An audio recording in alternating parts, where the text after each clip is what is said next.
Om Sahana Vavatu Sahana Bhunaktu Sahaviryam Karavavahai Tejasvinavaditamastu Ma Vidvishavahai. Om Shanti Shanti Shanti. And we'll attempt to share the screen here.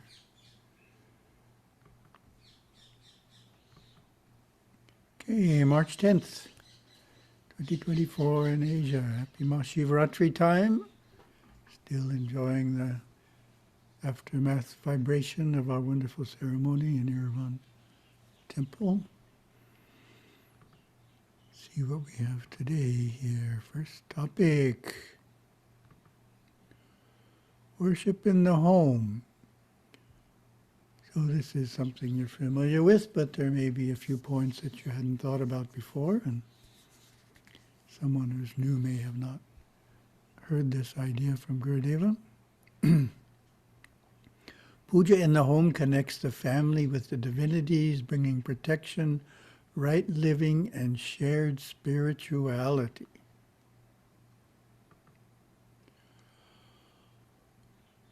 One practice that most world's religions share is having an ordained priest or minister conduct a religious service in a place of worship which lay members of the faith attend. In the Western, Abrahamic religions, this takes place on Friday, Saturday, or Sunday. In Eastern religions, there is no universally accepted day of the week on which adherents worship. In Hinduism, priests are ordained through initiation called Diksha, and usually perform ritual worship called Puja every day in a temple, sometimes multiple times a day.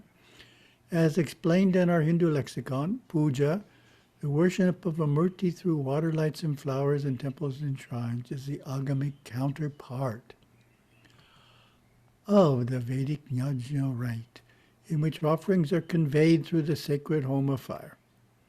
These are the two great streams of adoration and communion in Hinduism, drawn from Hinduism's two massive compendiums of revealed scripture, the Vedas and the Agamas.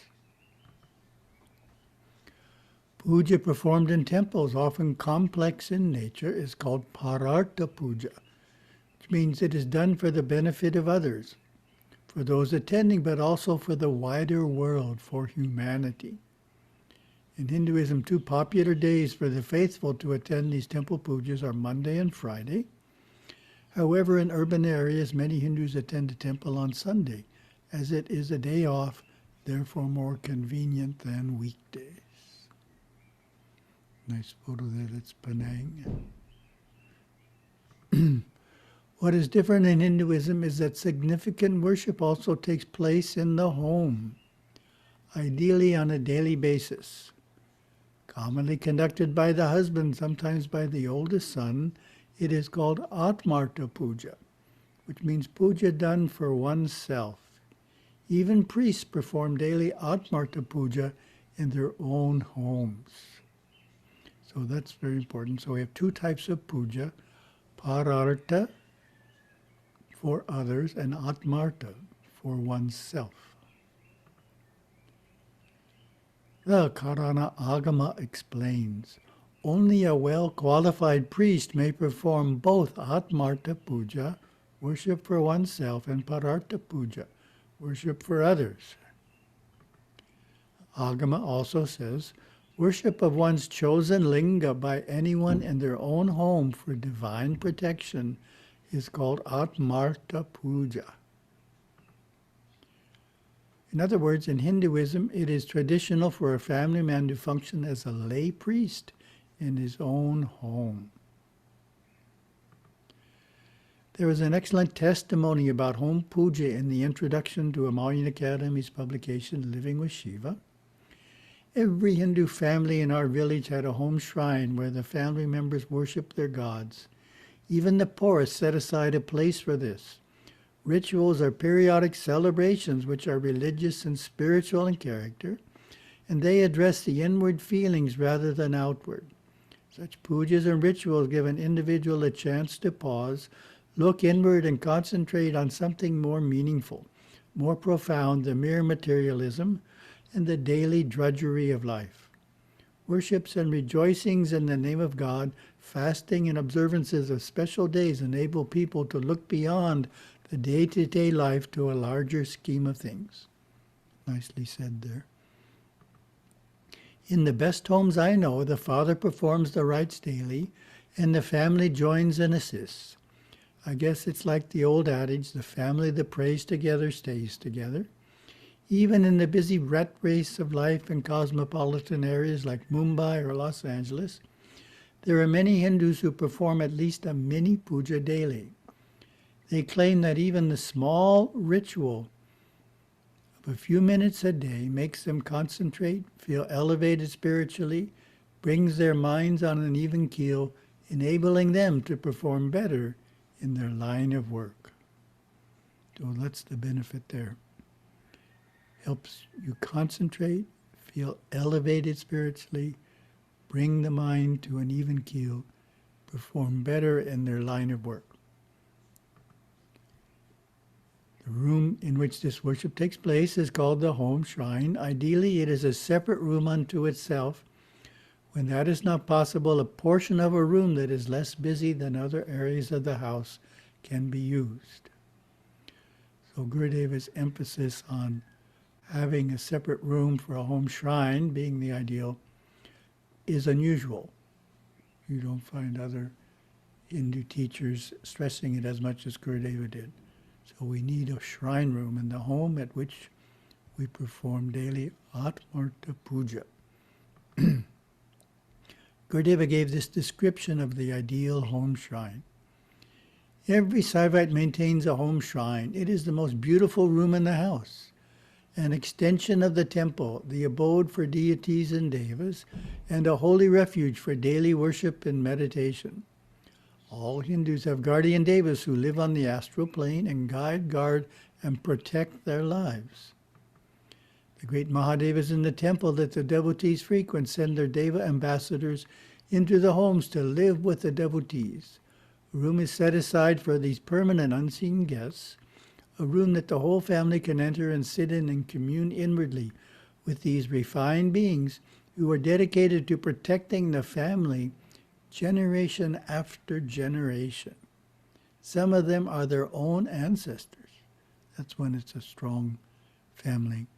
A token shrine in a bedroom or a closet or niche in a kitchen is not enough to attract these divinities. That's kind of like a scolding there. One would not host an honored guest in one's closet or have him or her sleep in the kitchen and expect the guest to feel welcome, appreciated, loved. All Hindus are taught from childhood that the guest is God, and they treat any guest royally who comes to visit. Hindus also treat God as God and devas as gods when they come to live permanently in the home.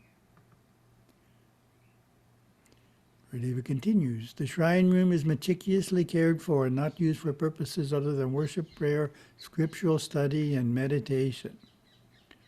By means of such sacred rites and the divine energies invoked, each family makes their house a sacred sanctuary, a refuge from the concerns and worries of the world. Pujas can be as simple as lighting a lamp and offering a flower at the Lord's holy feet, or they can be elaborate and detailed, with many chants and offerings. The indispensable part of any puja is devotion. That would have been a good question. What is the indispensable part of any puja? It's not flowers. It's devotion. The point Gurudeva often stressed is that the home shrine is an extension of the temple. This can be the case when the family attends a temple on a regular basis, at least once a week. This regularity ties the temple and the home shrine together in the inner worlds. And then we remember Gurudeva's practice. There is a specific practice given by Gurudeva to build this connection. First thing, when you return from the temple, light an oil lamp in your shrine room. This brings devas who are at the temple right into your personal sanctuary, where they can bless family members and make the religious force field of the home stronger. Wonderful practice there, mystical practice given to us by Gurudeva.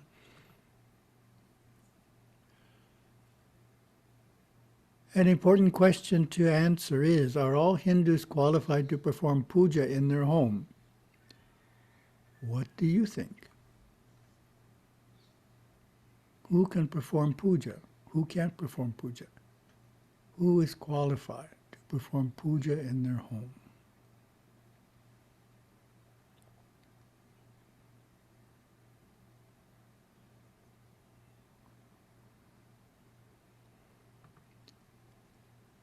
As we can see from the following quote from a revered pontiff of Kanchipitam, depends on the type of puja. Every family must perform puja to Ishvara. Sounds like Gurudeva, very strong. Those who find it convenient to do so may conduct elaborate types of puja after receiving proper initiation into them. Others need perform only a brief puja, not lasting more than 10 minutes or so. Office goers must offer at least this brief worship. The sacred bell must ring in every home. So that's Sri Chandrasekharendra Saraswati Mahaswamiji. Wonderful Swamiji. Oh, the Shankaracharya thus advised that performing elaborate pujas requires initiation. For certain simple pujas, initiation is non-obligatory. So some pujas require initiation, others don't. Everyone can do the puja that doesn't require initiation. Here at Quietadam, we have developed a simple home puja to Lord Ganesha that does not necessitate initiation. It can be downloaded from our website, and the article gives the URL. The web page gives its description and suggests regarding learning the puja. The chants of the simple Ganesha puja given here are in Sanskrit, Hinduism's ancient scriptural language. Time spent mastering the pronunciation is time well spent. So it's a well-conceived, very simple puja. Ideally, training is received personally from a priest, pandit, or other person proficient in Sanskrit, so that you can chant the verses properly. Such a teacher will generally begin by teaching the alphabet and will offer training in reading the Devanagari script, which is similar to Hindi, as well as the transliteration to help English-speaking students. Learning Sanskrit is not mandatory. For those who do not have a teacher, we have a voice recording of this entire puja for learning the mantras properly. So the script and the language are different things. It's not always understood. The language is Sanskrit. You can write it in any script. So the most common script is Devanagari or Nagaram, which is like Hindi. You can also write it in Grantha, which is like Tamil. You can write it in English, for those who read English, and then you could write it in any other script. You just have to make up some special characters to convey certain sounds in Sanskrit that you don't have in different other languages. So the script is different than the language. In conclusion, in Hinduism, regularly attending the temple once a week is an important practice, but not the full practice.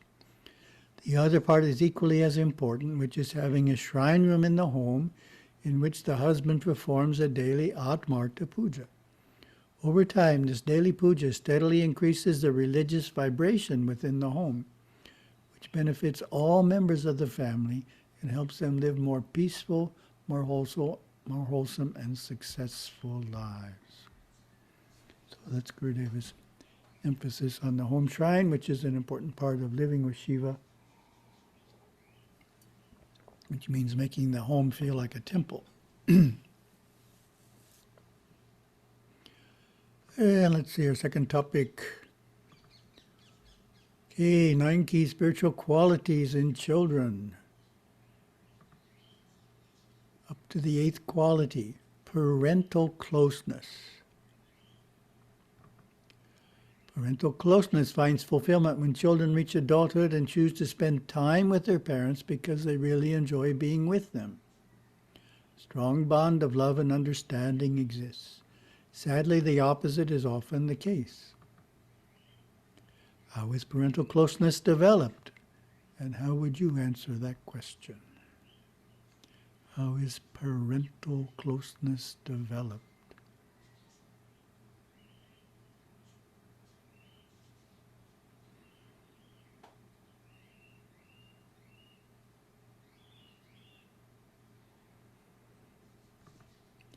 It is through expressing love by hugging and saying often the 3 magic words, I love you.